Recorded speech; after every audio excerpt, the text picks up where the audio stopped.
Boa noite, meninas.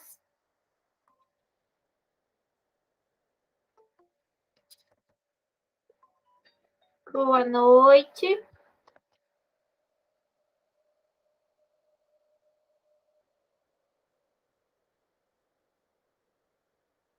Boa noite, boa noite. Esperar só o pessoal ir terminando de entrar, a gente já inicia a nossa aula.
Bom, meninas, vamos iniciar então nossa aula de hoje. Só vai chegando, a gente vai, né, recapitulando, né? Mas para a gente não perder muito tempo, né? Então, espero que tenham passado bem aí o final de semana, recarregado as baterias, né? A nossa semaninha de aulas começando hoje. Vamos encerrar segunda-feira com crimes, né? Semana passada, nós começamos a estudar. Boa noite, Ana. Nós começamos a estudar na semana passada, né? Os crimes contra o patrimônio, né? Quem lembra sobre o que nós falamos exatamente? Quais crimes nós vimos semana passada?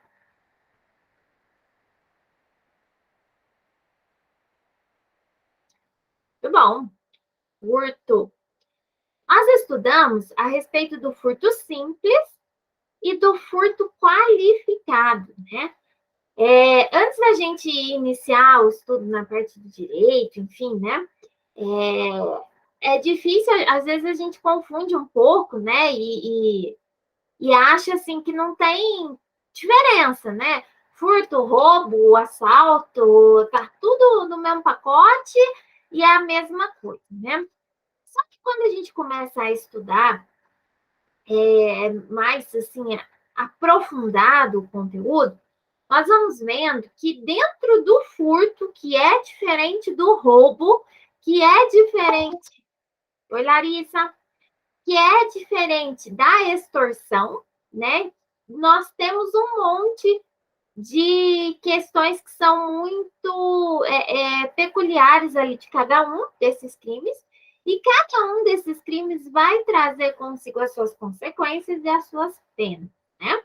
Então, na semana passada, nós estudamos o furto simples e o furto qualificado, tá? Hoje, nós vamos começar a estudar, aliás, nós vamos continuar estudando a respeito desses crimes contra o patrimônio.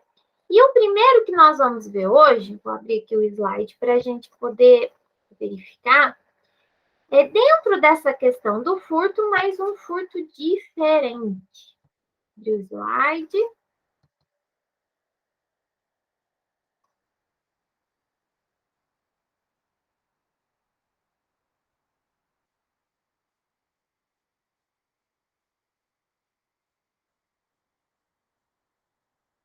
Segundinho, tá abrindo.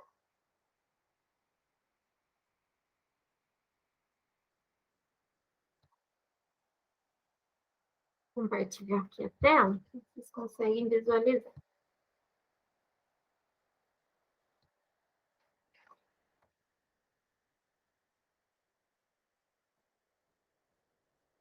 Bom, então, hoje é a nossa segunda aula.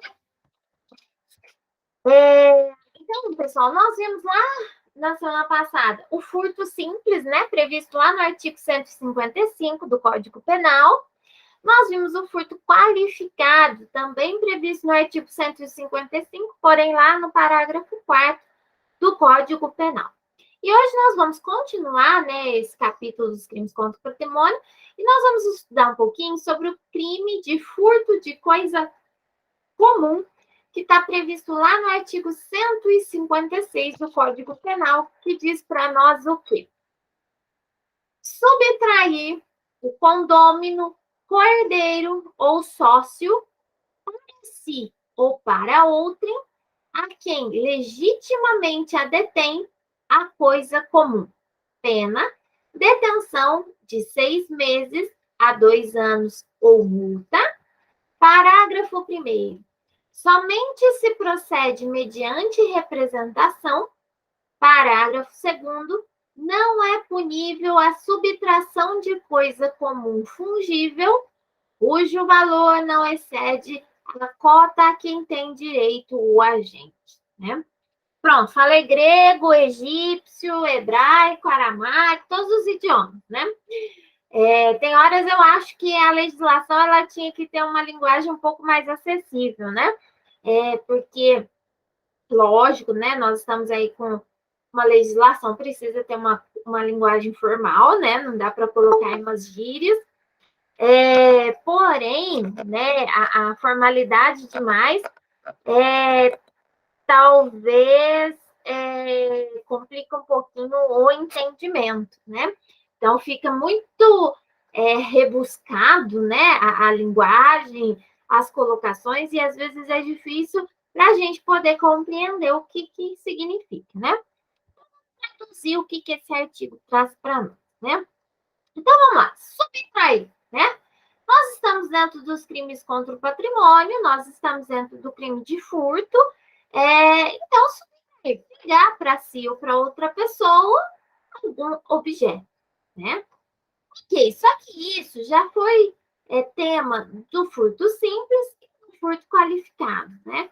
Então, qual que é a diferença dessas duas... Bem-vinda, menina. Qual que é a diferença que a gente pode ter, né, dentro de todos esses tipos de furtos, digamos assim, né? Furto simples, furto qualificado, eu subtraio para mim ou para outra pessoa um objeto, uma coisa móvel, né? Não tem jeito de furtar um prédio, uma casa, né? Porque o furto por si só significa que eu peguei um objeto, subtraí esse objeto e levei, né? Então, não tem como eu pegar a casa e levar a casa, aquela estrutura, né? Então, quando a pessoa assalta uma residência, ela adentra uma residência para furtar alguns objetos, né? Mas quando a gente pensa, a pessoa assaltou a residência, ela adentrou a residência para subtrair alguns objetos, né? Ela não furtou a residência, né? Ela entrou para furtar e não furtou a residência, né? Então, às vezes, a nossa colocação aí, o jeito que a gente muitas vezes ouve, né? Até mesmo as reportagens e tudo mais, fica um pouquinho confuso a gente entender, né? Mas para ser caracterizado o crime de furto, precisa ser uma coisa alheia, né? Ou seja, que não seja minha e que seja um bem móvel. Qualquer bem que seja móvel, de pequeno, médio, grande porte, pequeno, médio, grande valor, tá? Nesse caso aí, do artigo 156, nós estamos falando de bens que são comuns, né? Nesse caso aqui, a gente tem um capítulo, um tipo penal específico para bens que sejam de propriedade comum, né? Por isso que cita aí, né, o condômino, co-herdeiro ou sócio. Né? Nós vamos entender o que é cada um desses, né? Nós continuamos aqui falando em coisas móveis, tá? Então, quando nós pensamos no condômino, não é o condômino que o Código Civil traz para nós, de ter condomínio em relação à propriedade imóvel, né? Então, não sei se vocês residem em apartamento, em condomínio, né? Mas esse condômino que traz aqui na nossa legislação penal, nada tem a ver com o condômino que pertence a um condomínio, né? Residente em um condomínio, em um prédio, enfim, né? O condômino que o Código Penal traz para nós é aquele que possui uma parceria na propriedade de um determinado bem. Então, vou dar um exemplo para você. Eu e a Stefânia, nós adquirimos uma loja, né? Nós alugamos um ponto, a nossa loja é de roupas, tá? E nós investimos um capital, nós compramos todo o estoque, né, para poder fazer com que essa loja funcione. Tá? Nossa loja ali na Rocis Figueiredo é uma loja bem movimentada, com uma clientela muito boa, e nós nos tornamos condôminas desse bem, que são, na verdade, não é o ponto comercial, porque o ponto comercial é lotado, né? Mas nós nos tornamos condôminos das responsabilidades e dos lucros, né? Que advém aí desta loja, tá? Esse condomínio, ele pode ser, basicamente, somente na propriedade em si, né? Então, por exemplo, a gente tem essa propriedade, essa marca ou né, esses bens pertencentes aí que estão aí nessa loja, mas na verdade nenhuma de nós duas trabalha nessa loja. A gente tem outras profissões e temos funcionários ali que trabalham, mora ótimo, né? Que trabalham aí nessa loja e a gente apenas tem um condomínio desta propriedade de bens móveis, que são os bens que pertencem a essa loja, as roupas, os acessórios, todas essas coisas que estão ali para serem comercializadas nessa loja. Mais do que condôminas, nós podemos também ser sócias. E aí que tem a diferença, né? A sociedade, ela pressupõe uma certa formalidade, tá? E aí que é a diferença do condômino para o sócio, né? O sócio, ele pressupõe ali uma certa formalidade, talvez até a chegar à abertura de uma pessoa jurídica, uma cota da sociedade, né? Uma cota capital desta sociedade, né? Nós investimos aí o mesmo valor dessa empresa, ou eu investi 40%, a Estefânia 60%, e isso pode se transformar em ações dessa empresa e tudo mais. Na prática, tanto o condômino quanto o sócio, ele tem praticamente a mesma função.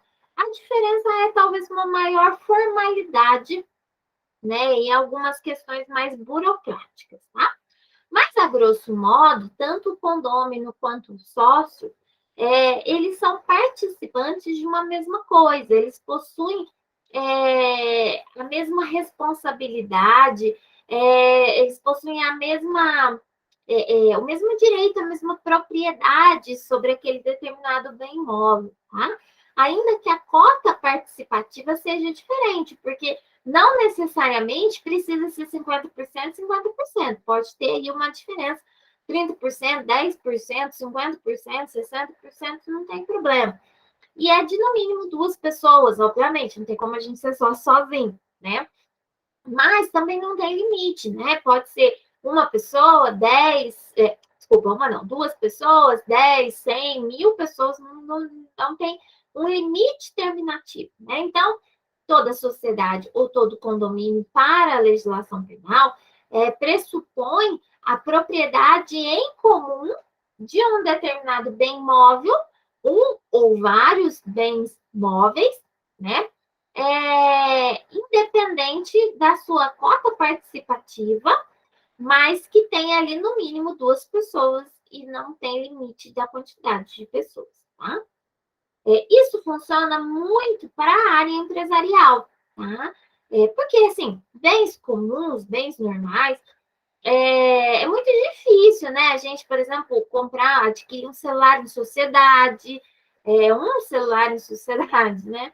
Então, nós vemos muito isso na área empresarial e veículos, né? Que às vezes dois irmãos acabam comprando um veículo para usar junto, pais e filhos, amigos, é difícil, mas a gente ainda acha alguma coisinha, né?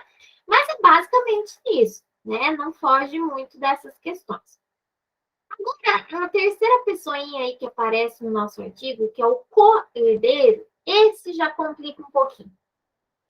Porque o co-herdeiro, né? Porque assim, na verdade, quando você se torna um condômino ou um sócio, geralmente é por sua escolha, né? Então, eu escolhi me associar à Estefânia para nós abrirmos um negócio juntos. Ou então eu escolhi a Ana Gabriela e falei assim, vamos comprar um carro junto, né? Enfim, mas eu optei por ingressar nessa sociedade, tá? Agora, o co-herdeiro, ele já não tem essa opção, digamos assim, né? O co-herdeiro, como o próprio nome diz, herdeiro, ele vem de herança, né? Então, não sei se vocês já estudaram aí, acho que é com o Gabriel, né? Ou se vocês ainda vão estudar. Mas a parte da herança, né? A parte dos inventários, que na prática é muito legal de fazer, lógico, né? Tudo pressupõe que alguém partiu, né? E há uma família enlutada, claro. Mas, assim, na prática é uma área muito gostosa de trabalhar, viu, gente? Assim, parênteses na área penal, mas se vocês forem dar sequência aí na vida jurídica, né? Essa parte de inventários e tudo mais é muito gostosa de fazer assim na prática, tá? Fecha parênteses. Então, essa questão das heranças, né? Ela pressupõe todos os bens pertencentes àquela pessoa que faleceu. Todos os bens são todos os bens mesmo. Claro, coloco sim. Deixa eu só concluir esse dos coerdeiros, aí eu já coloco um resuminho aí para vocês entenderem, tá? O coerdeiro, então, é aquele que vai herdar os bens deixados pela pessoa falecida, só que ele não é um herdeiro único. Ele é um herdeiro junto com outros herdeiros, né? E aí ele herda uma parte dos bens e um ou mais herdeiros herdam o restante, né? E aí, a gente às vezes pensa muito nessas questões de imóveis, que geralmente é o que, né, dá um peso maior, mas há muitas outras coisas, né? Nós temos essas questões de veículos, títulos de clubes, joias, nós temos aparelhos móveis, por exemplo, notebook, celulares, tudo mais. Às vezes a gente não leva muito em consideração, porque a gente pensa assim, um aparelho celular hoje, né, muito acessível, né, não é nada de outro mundo. Porém, nós temos casos assim, vocês já pararam para pensar, por exemplo, tá? Vou dar um exemplo assim, bem longe da realidade, porém ainda é próximo. Nós temos pessoas que, pela sua profissão, os seus instrumentos de trabalho são bens móveis, porém de grande valor, né? Então, vamos pensar no Alok, por exemplo, né? O DJ Alok. Vocês já tem para pensar o valor dos equipamentos de som dele, né? Toda a estrutura que ele tem ali de jogos de luzes, de laser, aquela mesa de som, né, que ele usa para poder fazer a mixagem das músicas, os microfones, tudo aquilo ali são bens móveis, né? Hoje ele tem 2 filhos, né, uma menina e um menino.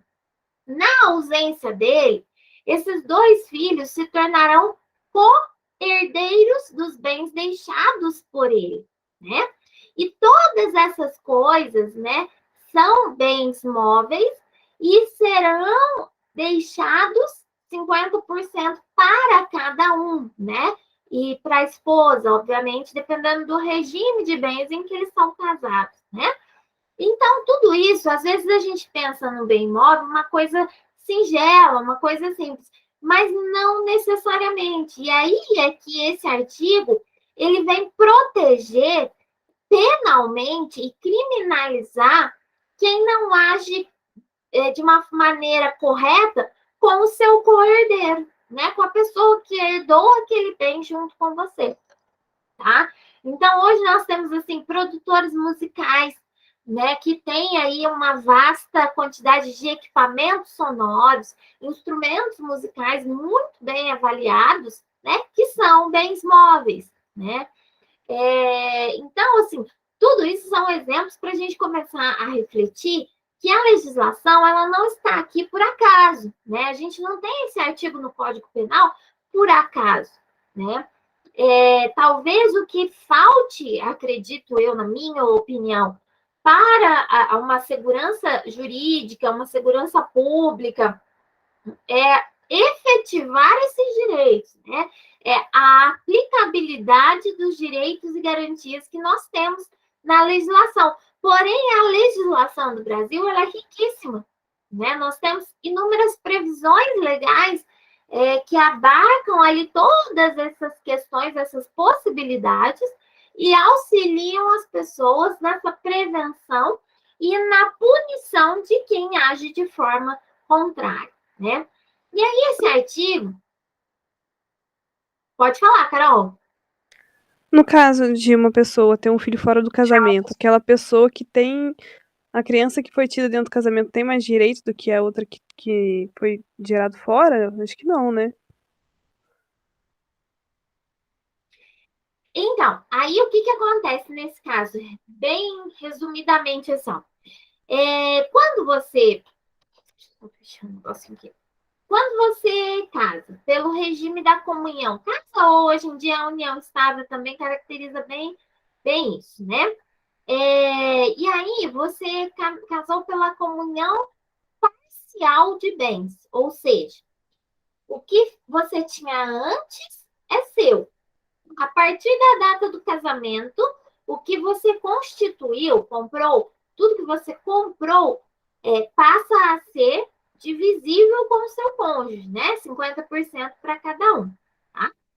Os filhos que vocês gerarem dentro do casamento, eles vão ser herdeiros tanto dos bens em que eu tinha quando era solteira, quanto dos bens que eu tenho na constância do meu casamento, certo? Só que dentro do meu casamento, 50% dos bens é meu, 50% é do meu esposo. Se eu já tinha um filho anteriormente, ele herda, dentro do meu patrimônio, ele herda em pé de igualdade com os meus filhos de dentro do casamento. Porém, este filho de antes do casamento, ele não é herdeiro do meu esposo, tá? Então, por isso que numa partilha, às vezes há uma diferença de porcentagem, mas em relação a essa questão, tá? É um pouquinho confuso, até quando a gente faz inventário, às vezes as pessoas não sabem dessa diferença e tudo mais, né? Mas, assim, em relação aos bens que são meus, independe se eu tive um filho antes, depois, eles herdam no mesmo pé de igualdade, tá? Agora, dos bens dos outros 50% que são pertencentes ao meu esposo, aí os filhos que são dele herdam, porém os que são só meu não herdam. Deu para entender? É confuso. Mais ou menos. É como se fosse assim, eu vou dar um exemplo prático aqui. Eu ainda não tenho filhos, né? Mas, por exemplo, eu e meu marido chama Rodrigo, eu e o Rodrigo somos casados pelo regime da comunhão parcial de bens. Porque tudo isso, essa questão da herança, ela também gira em torno do regime de bens em que há o casamento ou não, tá? Porque você pode adotar o regime da separação total de bens, que é o que é meu, o que é seu, independente de casado ou não. tá? Continua separado. Separação total de bens, tá? Cada um continua no seu quadrado. Dividimos as escovas de dentes, porém os bens, cada um com seus. Nós temos o regime da comunhão universal de bens, que é quando une tudo. O que eu tinha antes, o que ele tinha antes, o que nós construímos depois, é tudo um bolo só, e aí tudo é nosso, tudo pertence a nós, tá? Então, comunhão universal, o universo de todos os bens, eles se comunicam, eles se tornam comunicáveis, eles se tornam pertencentes a nós dois. E nós temos o regime da comunhão parcial de bens, que é o que é mais comum, tá? O regime da comunhão parcial de bens é quando acontece essa cisão no ato do casamento, ou seja, o que eu tinha antes do meu casamento é só meu. O que eu adquiri do meu casamento em diante é nosso, tá? Então, por isso que é parcial, ele parte em duas partes, o antes do casamento e o pós-casamento. Então, se eu adquirir um bem hoje, casada, mesmo que seja com recurso só meu, mas pelo meu regime de casamento, pelo meu regime de comunhão de bens, se torna nosso, tá? Agora, o que eu adquiri antes do meu casamento me pertence somente, tá? Então, basicamente, nós temos esses três tipos de regime de bens, né? Nós temos outros que chama, participação final nos aquestos, temos algumas outras modalidades de regime de bens, mas que, sinceramente, essa participação final nos aquestos, que seria a divisão só do lucro que vier dos bens, enfim, eu vi uma vez na minha vida um casal optar por esse regime. Nunca mais vi. E, diga-se de passagem, era um casal bem complexo, então combinou o regime de bens. Mas nunca vi, né? Então, assim, o comum são esses três regimes, tá? E o mais comum é o parcial de bens. Tá? Então, dentro desses regimes de bens, nós temos, então, a questão dos bens, né? Obviamente. Então, esse regime ele vai reger o que se torna meação, ou seja, quando a pessoa, um dos cônjuges, vem a falecer, né? O que sobreviver, ele se torna meeiro ou herdeiro, né? Então, vamos pensar na separação total de bens. Aquele cônjuge, ele não tinha metade dos bens, ele não tinha nada pertencente ao outro cônjuge, né? Porque era tudo separado. Então, dada essa introdução toda dos regimes de bens, para vocês entenderem um pouquinho, que é confuso mesmo, mas a gente vai retomando nas aulas, a gente vai entender, tá? Então, dentro dessa questão do regime de bens, certo? Os bens que eu adquiri dentro do meu casamento, eles não são só meus, são 50% meus e 50% do meu esposo, tá? Se nós tivermos um filho hoje, esse filho em comum, ele herda tanto dos meus 50% quanto dos 50% do meu esposo. É isso? Tá dando para entender? Deu sim. Uhum. Aí, beleza. Ok. Então, se eu tiver hoje 3 filhos, 5 filhos, eu e o meu esposo, eles vão herdar dos meus 50% e vão herdar dos 50% dele. Porém, se eu tiver um filho que não seja dele também, este meu filho vai herdar dos meus 50%, porém não herda dos 50% dele, porque não é herdeiro dele, é só herdeiro meu, tá? Então, por isso que na prática pode vir a dar diferença nessa questão da partilha de bens na herança de filhos dentro e filhos fora do casamento. Mas não é pelos bens da pessoa, tá? Especificamente, é por conta disso. Porque dentro deste casamento, nós temos a totalidade de 100% dos bens, né? Só que esses 100%, 50 é meu, 50 é dele. Quanto ao falecimento, esses filhos dentro do nosso casamento, né, que sejam comuns, eles vão herdar tanto dos meus 50% quanto dos 50% do meu esposo. Ao passo que se eu ou ele, né, tivermos um filho que não seja comum nosso, esse filho vai herdar dos 50% meu, mas não herda dos 50% do meu esposo, tá? Então, por isso que a gente tem essa diferença. Às vezes, na partilha, não sai, por exemplo, 25% para um, 25% para o outro, 25% para o outro. Às vezes é 25% para um, 25% para o outro e 12,5% do outro. Por quê? Esse outro filho só vai herdar da cota parte da mãe ou do pai, né?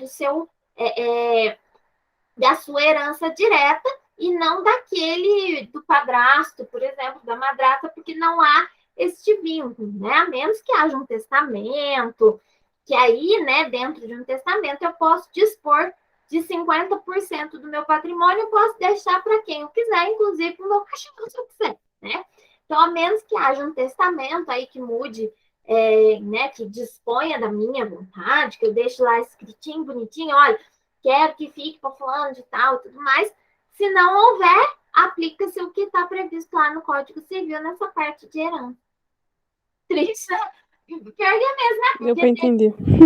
Tem relacionamentos de filhos com padrasto, madrasto, que são genuínos, né? Tanto quanto. Então, faria jus a herdar normalmente, né? Mas tem essa divisão. E aí, por isso que na prática, né, na partilha, às vezes tem algumas discussões. Boa, boa, Larissa. É verdade, ó. Não, você sabe que essas coisas é muito engraçado, né? A gente começa a pensar, né, nisso na prática, aí de repente você está assim, nossa, mas peraí, então eu vou herdar de não sei quem, vou herdar não sei o quê, né? Mas é interessante. E por isso que às vezes dá tanta briga e tanta confusão no inventário, porque surge um monte de situações como essas, né? E aí nós temos, por exemplo, que é difícil as pessoas compreenderem essa questão do regime de bens, né? Ninguém explica, na verdade, né? E aí, quando chega assim, e aí, que regime de bens que você vai casar? Ah, qualquer um, existe isso, qual que é a diferença? Não, qualquer um tá bom. Só que na prática, quando essas situações vêm, não só na questão de herança, né, de um falecimento, mas no próprio divórcio, né, tudo muda de acordo com o regime de bens, né? E aí, quando chega nessas situações, a pessoa fala assim, nossa, não, mas eu não tenho direito, como assim? Não, infelizmente não tem, ou então seu direito é menor do que você achava. Enfim, é aí que dá os casos de família que vocês podem imaginar. Verdade, eu assim, não vou dividir meu rico dinheirinho com ninguém. Então é muito assim, nossa, e aí você tem que lidar muito com essas questões, porque aí junta questão emocional, né? Porque às vezes aquele filho que não era do casamento, era anterior ou posterior, né? Tem uma certa mágoa, porque houve uma predileção, né? E isso é muito comum, a gente acaba vendo. Então, não é só termos práticos, né? Assim, 50% aqui, pede que você vai ganhar 12%, vai ganhar 13%, tá resumido. Não, tem toda uma. A gente é quase um pouquinho psicólogo juntos, né? Porque tem todas as questões emocionais, ali, às vezes essa questão de lidar com a rejeição, né? Houve uma rejeição paterna, materna, e quando chega nessa questão patrimonial, meio que quer compensar nisso, e aí os outros herdeiros não concordam, e aí vira aquela salada de fruta que a gente tem que adoçar bem, porque senão o jantar não anda também, né?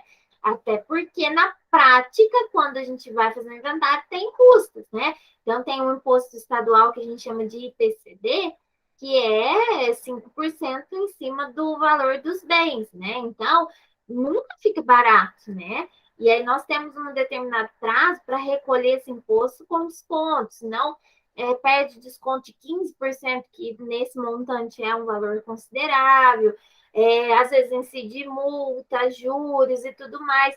E aí tem que dividir essas despesas entre os herdeiros, né? E aí cada um às vezes não quer pagar só cota à parte, não sei o que, e vai travando. Por isso que muitas vezes esses inventários eles se tornam longos, às vezes não é nem pelas irregularidades que vem de uma construção ou alguma coisa assim de documento, mas muitas vezes é por essa disputa, sabe? Que aí um vai travando o caminho do outro e a gente não consegue sair do lugar, né? E aí é só casos de família. Mas com uma dose extra de açúcar, a gente consegue ir vencendo, né? Mas, então, pessoal, né, feitas essas considerações aí, da matéria do Gabriel, mas só para vocês entenderem que esse artigo do Código Penal, ele vem para proteger tudo isso, sabe? Porque vocês imaginam o seguinte, no meio de toda essa disputa de herança, né? Então, a gente está pensando aí, toda essa disputa de herança, todo esse desgaste emocional e tudo mais. Vocês imaginam só, não, um exemplo, tá? Um exemplo prático para vocês verem. Nós tivemos um caso lá no escritório de um casal, o senhor, né, já era mais de idade, ele teve uma filha quando ele era jovenzinho, só que ele não sabia dessa filha, tá? A mãe da menina não contou para ele, que estava grávida, enfim. Ele mudou de estado e tal, enfim, seguiu a vida, casou, teve 2 filhos, né? Um menino e uma menina, enfim, seguiu a vida. 20 anos depois, essa mãe, a mãe dessa moça, procurou ele para contar que tinha tido, né, essa menina e tal, enfim. Que a situação estava meio delicada, porque ele já tinha constituído uma nova família, ele nem sabia, a menina já estava com 20 anos de idade, ou seja, não tinha menor contato, menor convívio e tudo mais. Parece caso de família, assim, de novela, mas é realidade máxima, tá? Inclusive, é um inventário que ainda está em andamento. Passado esse tempo, um pouco tempo depois dele descobrir, né, que tinha essa filha, ele descobriu que estava com uma doença terminal e tinha ali pouco tempo de vida. Tá? E aí ele resolveu fazer um testamento para beneficiar os filhos de dentro do casamento. Porque ele, na cabeça dele, ele não tinha tido contato com essa filha, nem sabia que ela existia, tinha acabado de ficar sabendo, enfim. Só que legalmente ele sabia que ele ia morrer, e legalmente falando, ela ia herdar, ela ia herdar em pé de igualdade com os outros 2 irmãos da parte dele, né? Dos bens dele, dos 50% dele. E aí, para beneficiar os filhos que ele teve dentro do casamento, ele fez um testamento. E nesse testamento, ele deixou 50% dele, ele deixou 50%, que é o que a gente chama de parte disponível, que é o que eu falei para vocês agora há pouco, se eu quiser deixar para o meu cachorro, eu posso deixar para qualquer pessoa, que é a nossa parte disponível.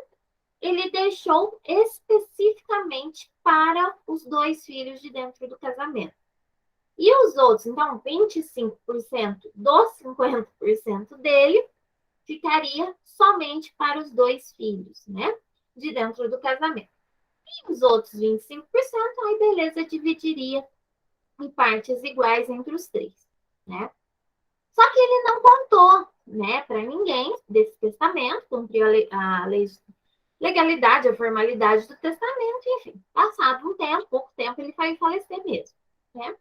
E aí, para a gente dar entrada no inventário hoje, a gente precisa apresentar uma certidão, que se chama certidão negativa de testamento público, a um cartório nacional, tá? Então, toda vez que eu faço um testamento público, né, num cartório de ofício de notas, enfim, esse testamento ele vai para esse banco de dados. E quando eu peço essa certidão, se há algum testamento público em qualquer lugar do Brasil, vem a informação, tá? Justamente para que a vontade da pessoa falecida seja respeitada, né? Enfim, ninguém fazia a menor ideia. A menina ainda estava assim, né, se refazendo de tudo isso, porque do dia para a noite ela descobre que tem um pai, quem é o pai e tudo mais. A hora que ela está se familiarizando com essa situação, o pai vem a falecer, então ainda eram emoções muito aí à flor da pele. E aí, de repente, chega essa certidão negativa, porém, na verdade, não estava negativa, estava positivo, né? E aí que veio a notícia que ele realmente tinha deixado um testamento, tentando beneficiar, aliás, beneficiando de fato, os filhos que ele tinha tido dentro do casamento, né? E aí vocês podem imaginar a confusão, né? Porque, digamos assim, que na cabeça dela foi uma injustiça, porque ela já tinha sido privada da convivência com o pai, de ter um pai, né, ao longo aí dos seus mais de 20 anos. E aí, a hora que ela encontra esse pai, ele ainda, antes de morrer, de propósito, faz essa distinção, né? Então, assim, na cabeça dela, era uma grande injustiça o que estava acontecendo. Na cabeça dos outros filhos, foi uma prova de amor desse pai. E foi tão assim que criou um mar vermelho entre eles, assim, até hoje o relacionamento é muito difícil, a gente realmente negocia só advogado para advogado, enfim. Só que eles, da noite para o dia, ainda que ela tivesse, né, por decorrência desse testamento, uma parte menor, mas eles se tornaram cordeiros de todos os bens desse senhor. Todos os bens são todos os bens, são bens móveis, imóveis e tudo mais.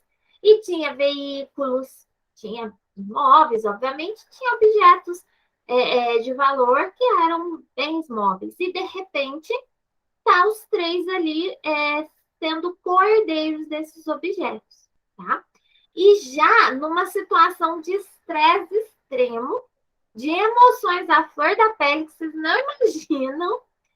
E aí, o que acontece, né? Não aconteceu nesse caso, né? Ambas as partes tiveram ali orientação jurídica, são pessoas ótimas, assim, de uma índole muito bacana, então não entrou nesse caso. Porém, poderia ter acontecido.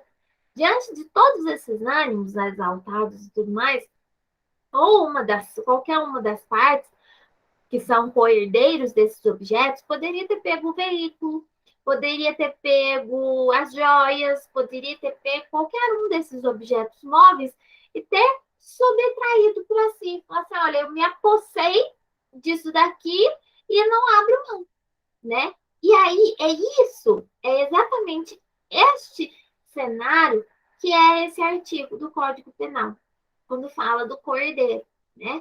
É quando exatamente um dos herdeiros, ele se apossa de um bem, só que neste caso um bem móvel, se apossa desse bem em detrimento dos outros, né? Então, olha, dane-se os demais herdeiros, eu quero esse bem, ele é meu e ponto final, né? E aí, na legislação, isso é tido como um crime de furto de bem comum, porque a herança, né, quando a pessoa falece, né, os bens deixados por aquela pessoa, né, essa herança que a gente chama de espólio, né, vocês vão ouvir bem bastante aí com o Gabriel isso,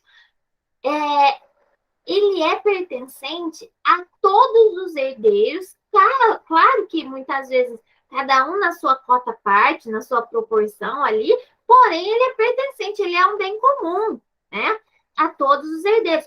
pode ser que no decorrer do inventário a gente converta isso em valor, em valor monetário mesmo, e haja uma compensação. Olha, a Carol vai ficar com o apartamento da Rua Cis Figueiredo, enquanto a Letícia vai ficar com a casa na praia e a Estefânia vai ficar com o Hilux. Tá chique esse inventário, né? A gente pode converter essa porcentagem de todo do bem em comum em dinheiro, em espécie, e compensar, pegar o bem ali que seja mais ou menos do valor igualitário, ou que ficar com um bem que vale mais, fazer o que a gente chama de torna, ou seja, devolver, pagar a diferença para o outro herdeiro, e assim cada um fica com um bem específico. A gente até pode fazer isso, mas isso tudo no decorrer do inventário. A partir do momento que aquela pessoa faleceu e aqueles bens passam a ser dos herdeiros, eles são todos os bens em comuns para todos, tá? E aí, se um herdeiro específico resolve meter a mão, né, popularmente falando, e pegar um objeto, um veículo, ou qualquer outro objeto que seja de valor ou sem valor, porque às vezes tem um valor emocional, não tem um valor financeiro, mas enfim, pegar, subtrair aquele objeto para si e não se importar com os demais herdeiros, essa situação se torna muito complicada, porque como é que os outros herdeiros vão conseguir trazer de volta aquele bem para o espólio, né, para a herança ali, recuperar aquele bem e tudo mais. Então, por isso, já prevendo, e com certeza esse artigo deve ter nascido de algum desses casos de família, né, também, prevendo já situações como essa, houve a criminalização dessa atitude. Então, o legislador penal chegou e falou assim, olha, beleza, você vai subtrair esse bem em detrimento aí dos outros herdeiros, você não está nem aí para os seus co-herdeiros e está subtraindo, está metendo a mão numa parte aí dessa herança, ok, só que você vai ser responsabilizado penalmente. E, inclusive, você pode ser preso por essa atitude, né? Então, tudo isso é um pezinho ali no freio, né? Para que as pessoas realmente pensem antes de agir, porque podem ser punidas, e se agirem dessa forma, também vão ser responsabilizadas, né?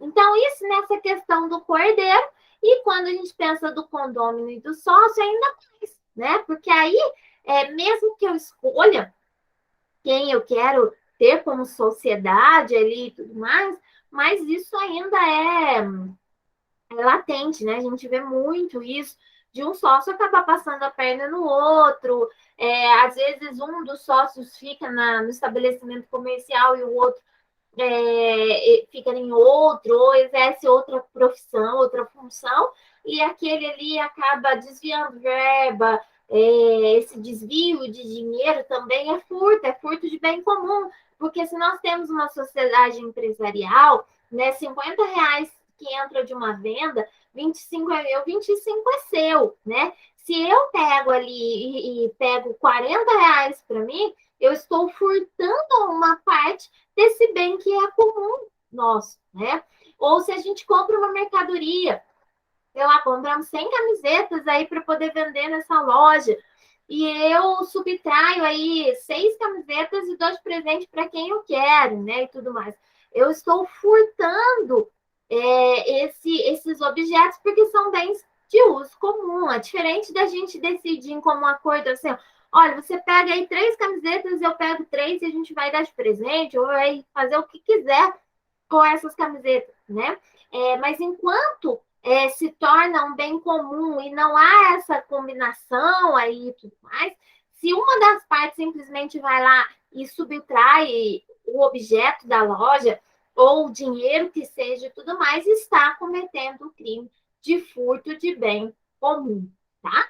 Então, para este crime, temos essa previsão de 6 meses a 2 anos e multa, né? Então, a pena, ela é pequena, né? Porém, serve de alerta, né? Porque nesse caso aqui, o que vai compensar mais o que vai punir mais é até a pena de multa e não simplesmente a pena de detenção, tá? De prisão, né? Porque a pena de multa vai ser muitas vezes em cima do valor desviado. E obviamente que ninguém furta um grampo de cabelo, né? Assim, principalmente sociedades empresariais, os valores eles acabam sendo maiores, né? E, enfim, então a multa ela vai sendo decretada em cima disso. Então, no final das contas, a pessoa é responsabilizada e acaba tendo que pagar por isso, né? Claro que eu faço um resuminho, vou mandar aqui, na verdade está prontinho, já vou mandar aqui para você, tá? Agora, duas observações só desse negócio aí dos bens, do furto, né, de bem comum, é o seguinte, nessa questão aqui, o artigo traz para nós os bens fungíveis, tá? Bens fungíveis são aqueles que podem ser substituídos por coisas de igual valor, qualidade e quantidade, tá? Então, por exemplo, se eu furtei R$ 10, eu consigo repor esses R$ 10, tá? Que eu vou dividir a tela aqui, vou compartilhar a tela para vocês entenderem o que eu estou falando do artigo. Esse artigo é pequeno, porém tem papo para 3 aulas. Ó, então, aqui, né, o artigo que nós vimos. Subtrair o condômino por herdeiro ou sócio para si ou para outrem, a quem legitimamente a detém, a coisa comum. Resumidamente, nós temos, seja por conta de herança ou de uma sociedade empresarial, nós temos algo em comum, um bem que seja móvel, né? Não é imóvel, um bem móvel.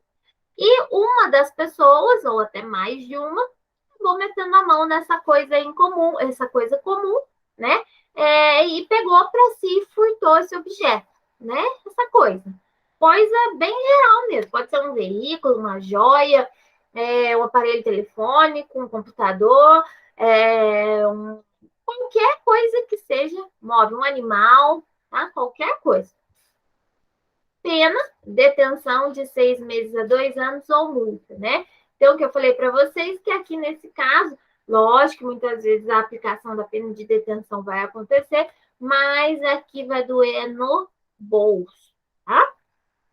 O parágrafo primeiro que traz para nós assim, somente se procede mediante representação, é que é o seguinte, esse crime, ele não vai ser um crime de competência do Ministério Público propor a ação, tá? Então, a vítima desse crime, ela tem que ir lá fazer a notícia crime e dar andamento e propor a ação penal para poder responsabilizar quem cometeu o crime, tá? Se ela não fizer isso, não acontece nada. E o parágrafo segundo, que aí vai trazer esse negócio que eu falei para vocês de coisa fungível, traz assim: não é punível a subtração de coisa comum fungível. Ou seja, coisa comum fungível é aquela que eu consigo reparar, cujo valor não excede a cota a que tem direito o agente, tá? Então, por exemplo, se eu tenho R$ 25 numa sociedade, vamos colocar um valor irrisório. Eu e a Estefânia, né, minha sócia de hoje. A nossa sociedade vale R$ 50, eu tenho R$ 25 e ela R$ 25. Se eu subtrair os meus R$ 25 dessa sociedade, eu estou subtraindo dentro da minha porcentagem. Beleza? Até aí eu não cometi o crime. Porém, se eu subtrair R$ 1 a mais, eu já estou adentrando dentro da cota dela. Aí sim eu cometo este crime, tá? Então é só uma previsão dentro disso. Porém, isso é quase nunca acontece, porque geralmente quem vai fazer essa prática deste crime, ela já vai pegar aquele objeto no 100%, ela não vai pegar uma fração daquele objeto, né? E eu coloquei para vocês algumas observações, tá? O que é o bem jurídico protegido? né? É a propriedade comum, ou seja, o bem imóvel cuja propriedade seja de duas ou mais pessoas. Ele é um crime próprio, ele somente, ou seja, né? Somente pode ser réu neste crime os condôminos, cordeiros ou sócios. E também só pode ser vítima condômino, cordeiro ou sócio. Né? Para eu ser vítima de um crime desse ou praticar um crime desse, eu preciso estar dentro aí de um cenário de herança e ter cordeiros para poder praticar ou ser vítima deste crime. Ou ainda preciso ter uma sociedade, né? Estar em uma sociedade. Se eu não tenho nada disso, eu não consigo me enquadrar dentro deste crime, né? A explicação ali dos bens fungíveis, né? Que isso tem lá no Código Civil, né? Previsão lá no Direito Civil, são aqueles que podem ser substituídos por outros da mesma espécie, qualidade. Saiu errado ali, é quantidade. Um exemplo, por exemplo, o dinheiro, né? A gente consegue repor ali R$ 2 numa outra nota de R$ 2 que tem a mesma espécie, qualidade e quantidade, tá?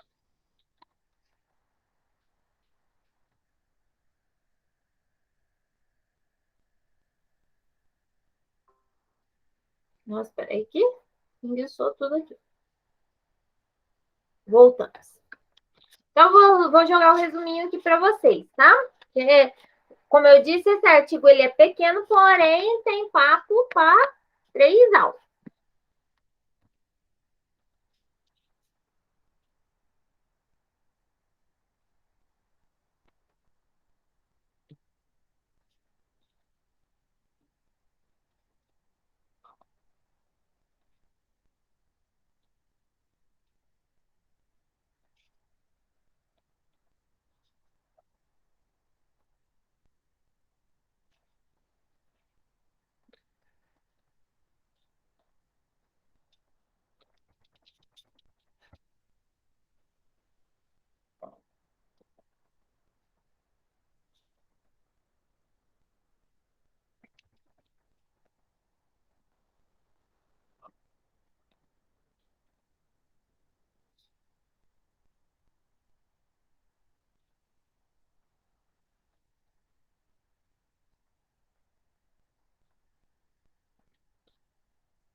enviei o resuminho.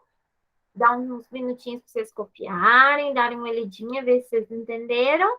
E se tiver alguma dúvida, pode falar, tá? Que aí a gente encerra esse artigo para ir para o próximo.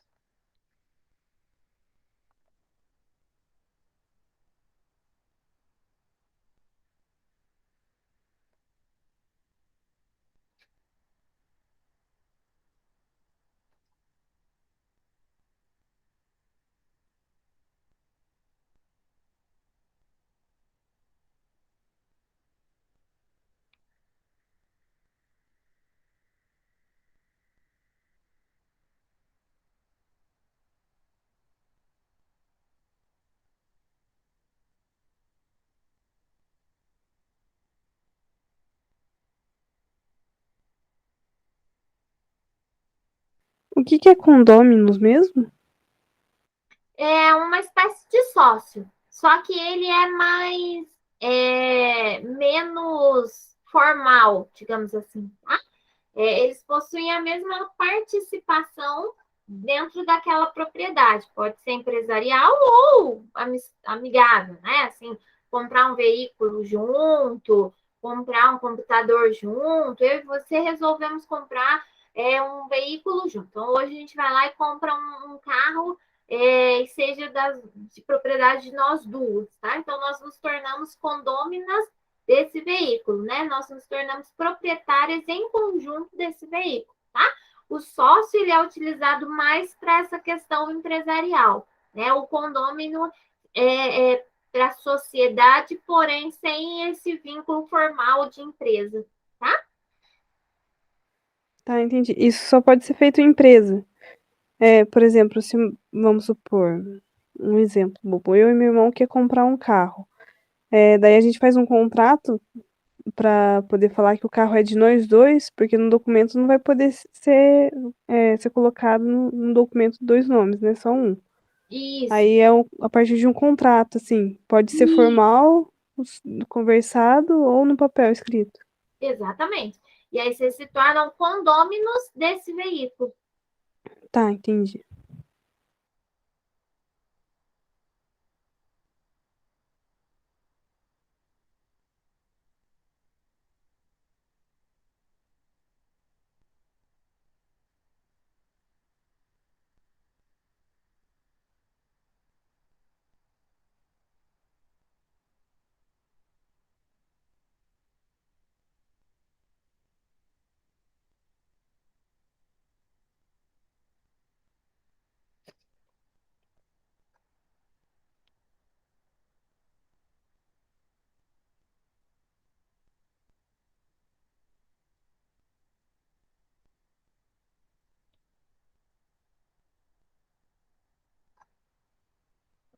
Imagina, Letícia.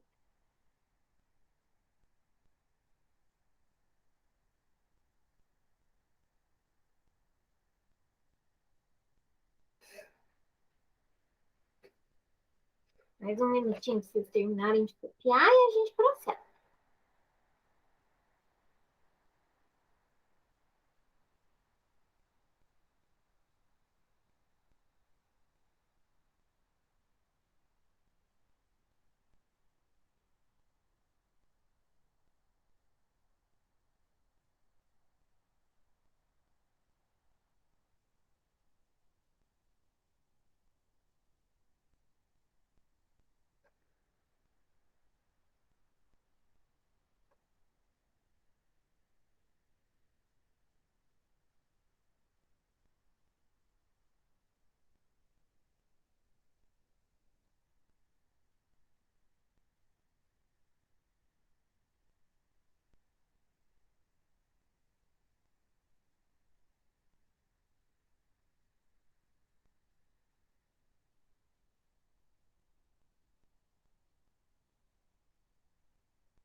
Beleza? Podemos continuar?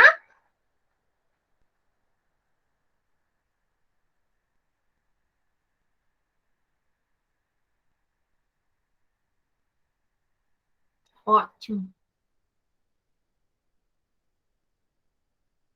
Perfeito. Ó, só uma observação aqui. Eu sei que esse artigo, porque ele não é um artigo muito comum, né? Que a gente veja muito, tenha muito conhecimento. A gente que trabalha nessa área, a gente acaba tendo um contato maior com essa parte, enfim. Mas não é um tipo penal, não é um crime que ele é muito divulgado, que ele é muito visto. Então, e ele é complexo, assim, da gente poder explicar e compreender, porque ele é muito cheio de detalhes, né? Encerrando a aula, já vou disponibilizar os slides, né? E esse resuminho vai ficar gravado, vai ficar salvo né, nessa aula gravada e tudo mais. Mas a hora que vocês forem estudar e tudo mais, ou então depois surgir alguma dúvida, alguma coisa em relação a isso, né, anotem, aí na aula a gente conversa, volta nesse tema, não tem problema nenhum. O importante é esclarecer bem, ficar sem nenhuma dúvida, tá? Como ele é muito cheio de detalhes, às vezes acaba ficando, né? Às vezes aqui na aula a gente acaba não tendo dúvida, mas depois acaba surgindo 1.750.000, né? Mas tranquilinho, aí vocês anotem e na aula a gente conversa, a gente volta nele, não tem problema nenhum, tá? Bom, seguindo, não vai dar tempo hoje, né, da gente estudar este próximo tipo penal na sua integralidade, porque ele é mais comum, né? Aliás, a gente vê todos os dias nos noticiários, porém também tem um monte de detalhes para variar, né? Então, a gente vai começar a ver esse tipo penal hoje, tá? E continuamos na próxima aula. E na próxima aula a gente encerra os crimes contra o patrimônio. A gente vai ver, além da continuação desse crime que a gente vai ver agora, a gente vai ver os crimes de extorsão, também que são bem comuns, né? Da gente ver, mas eles têm as suas características próprias, tá? Então, na próxima aula a gente encerra esse capítulo dos crimes contra o patrimônio, tá? Mas, enfim, vamos lá então. Nós vamos ver agora o segundo crime do dia. Compartilhar essa tela. Tô ficando um raio esse negócio de compartilhar a tela.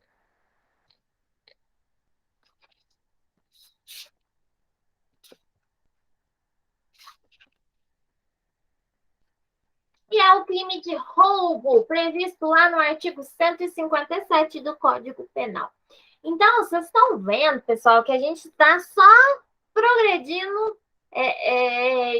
de crimes menos graves para os mais graves, né?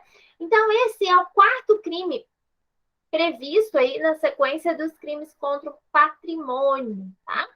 Esse crime ele é previsto lá no artigo 157 do Código Penal, e ele começa do mesmo jeito de todos os outros dos furtos: subtrair coisa alheia, móvel para si ou para outra.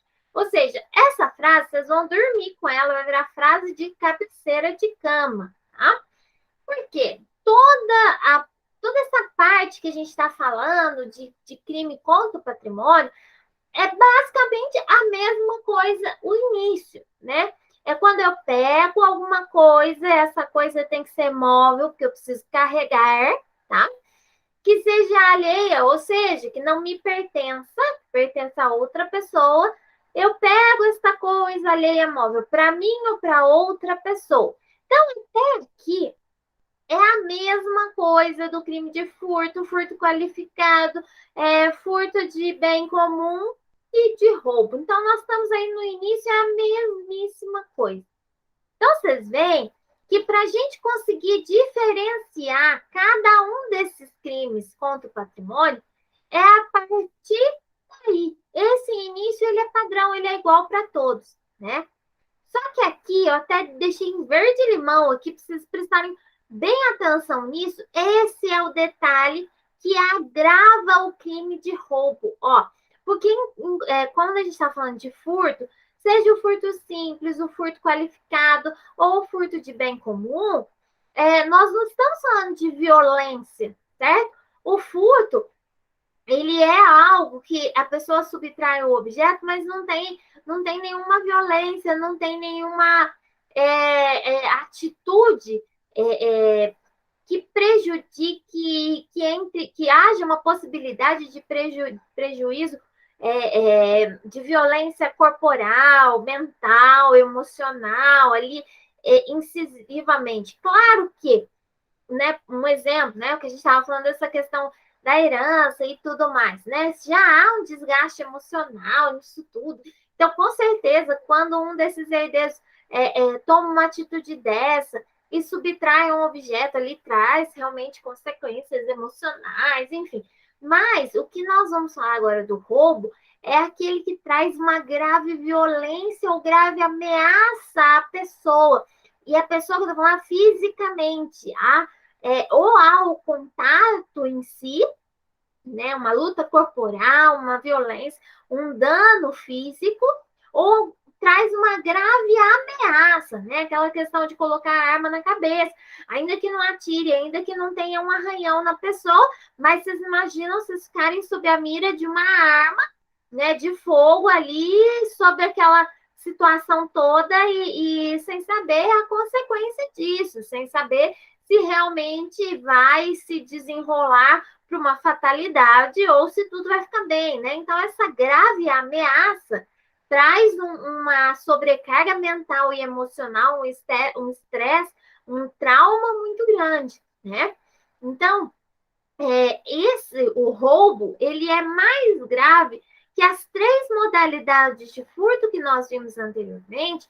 Por quê? Porque além da pessoa subtrair esta coisa alheia móvel, ela ainda o faz sob grave ameaça ou violência à pessoa. Então, ou ela está lá com a arma apontada na cabeça da pessoa, ameaçando, olha, se você não passar a chave do carro, eu vou te matar e não sei o quê. Então, ela está ameaçando, ainda que ela não estiver executando. Ou então, de fato, né, ir às vias de fato e agredir fisicamente aquela pessoa para conseguir subtrair aquele bem. Ou ainda continua. Ou depois de havê-la, por qualquer meio, reduzido a impossibilidade de resistência. Ou então, por exemplo, né, grave ameaça, violência à pessoa, que seria as vias de fato, ou a terceira hipótese, impossibilitar a resistência daquela pessoa. Olha, eu sei onde sua filha estuda, e se você não me entregar a chave do veículo agora, eu vou até a porta da escola dela e vou matar ela, né? Ou seja, a pessoa impossibilitou qualquer meio de resistência, né? A pessoa vai pagar para ver? Eu não estou aqui para ver, né? Então, ou então até mesmo imobilizar, amarrar aquela pessoa, trancar dentro de um cômodo da casa, enfim, impossibilitar qualquer forma daquela pessoa resistir, tá? Então, aí nós temos três possibilidades dentro para caracterizar o crime de roubo, né? Então, subtrair esta coisa alheia móvel, porém, mediante o quê? Mediante grave ameaça, mediante violência ou mediante impossibilidade de resistência, tá? E essa impossibilidade de resistência pode ser tanto mediante uma coação moral, né? Igual esse exemplo que eu dei para vocês, né? Olha, se você não me entregar a chave do carro, eu sei onde sua filha estuda e eu vou atrás e eu vou matar a sua filha. Então, você me entrega a chave do seu carro, né? Ou a resistência, a impossibilidade de resistência física, né? Quando eu tranco a pessoa dentro de uma sala, eu amarro, eu impossibilito ela de resistir a este crime de qualquer forma. E olha para vocês verem como esse crime é grave, porque deste roubo, tá? Pode originar inúmeros outros crimes, tá? E inúmeras outras consequências de grande porte, né? Porque nesta grave ameaça, né? Ou nesta violência mesmo, pode gerar uma lesão corporal, a pessoa com lesão corporal, às vezes até gravíssima, pode gerar um risco a terceiros, né? Porque vamos pensar aí, né? Um exemplo: o criminoso entra no ônibus para roubar, né? Os passageiros ali armado, e olha a quantidade de pessoas que ele coloca em risco, né? Fora isso, esse ônibus às vezes tem que frear bruscamente e aí coloca em risco, além de todos os passageiros daquele ônibus, todo o trânsito ao redor pode causar um acidente. Enfim, são exemplos práticos, né, do desenrolar deste crime. Olha a gravidade dele, né? Aqui não há apenas a subtração de um bem imóvel, mas aqui, além da subtração, ou melhor, para haver esta subtração deste bem imóvel, você coloca em risco a pessoa em si, que é vítima deste crime, e muitas vezes você coloca terceiros em risco também deste crime. Então, dada a sua gravidade, né, a sua responsabilidade ali, aliás, a sua irresponsabilidade, né, mediante ali toda essa situação, a pena aqui é uma pena grave, já é uma pena de reclusão, ou seja, a pessoa já inicia o cumprimento da pena em regime fechado, ou seja, 24 horas por dia, 7 dias na semana, 30 dias no mês, dentro do xadrez. E essa pena ela pode ser de 4 a 10 anos e multa, né? Então, nós temos a aplicação de duas penas para este crime, tá? Que é de 4 a 10 anos de reclusão, além da pena de prisão, né? Dessa de reclusão, nós ainda temos a aplicabilidade da pena de multa. Parágrafo 1º traz para nós assim, ó. Na mesma pena incorre quem? Logo depois de subtraída a coisa, emprego de violência, está escrito errado ali, emprega violência contra a pessoa ou grave. Não, desculpa. Emprego de violência contra a pessoa ou grave ameaça, a fim de assegurar a impunidade do crime ou a detenção da coisa para si ou para terceiro. Ou seja, significa o quê? Que às vezes a pessoa ela foi premeditada para cometer o crime de furto, sim. Ela apenas queria pegar o objeto que não lhe pertencia e se evadir do local. Porém, ela pode ter sido surpreendida pelo morador da casa que resolveu voltar. E aí, para poder assegurar sua impunidade para o crime de furto, aí ela usa da grave ameaça ou da violência, ou ainda a impossibilidade de resistência. E aí, neste caso, ainda que inicialmente a intenção daquela pessoa seria cometer um crime de furto, para encobrir este crime de furto, ela utiliza de algum desses meios previstos aí no caput do artigo 157, e aí ela vai incorrer na mesma pena, porque ainda que inicialmente a intenção da pessoa era uma, na prática ela executou o crime de roubo, tá? Bom, esse é o que a gente chama de roubo simples, tá? Essa pena é simples. Nós temos duas espécies de qualificadoras para este crime, que ela vai aumentar em 1/3 e em 2/3 essa pena, que já é uma pena significativa, tá? Porém, essa será matéria para os próximos capítulos, que hoje a nossa aula já está chegando ao fim, tá? O crime de roubo, ele não tem muito segredo, né? Ele precisa ser, a mesma, a ação propriamente dita é a mesma do crime de furto, porém, todavia, entretanto, precisa haver a prática da violência, grave ameaça ou impossibilidade de resistência da vítima. Bom? Pessoal, alguma dúvida desses dois crimes de hoje? Deu para entender tudo? Alguém tem algum comentário? Vamos lá, fale agora. Ou pode falar na próxima aula também.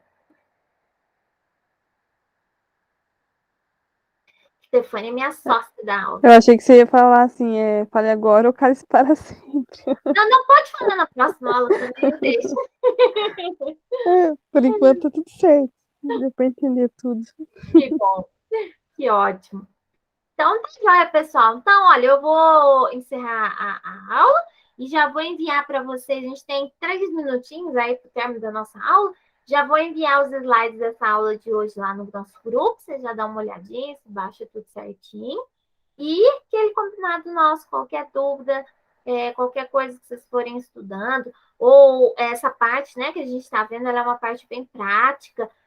de crimes práticos, né? Então, se vocês virem alguma reportagem, alguma coisa que vocês achem interessante, pode trazer na aula, tá? Pode compartilhar ali no grupo do WhatsApp, na hora da nossa aula, né? Que a gente vai aprendendo junto, vai vendo junto, porque são coisas bem práticas, né? Então, os casos concretos ajudam muito a gente poder entender, né, esses tipos penais. Tá joia? Então, muito obrigada pela presença de vocês na aula de hoje. Aguardo vocês na sexta-feira, então, para nós continuarmos. E eu vou enviar os slides agora para vocês ali, tá bom? Obrigada, um beijo para vocês. Fique com Deus, até sexta-feira. Obrigada.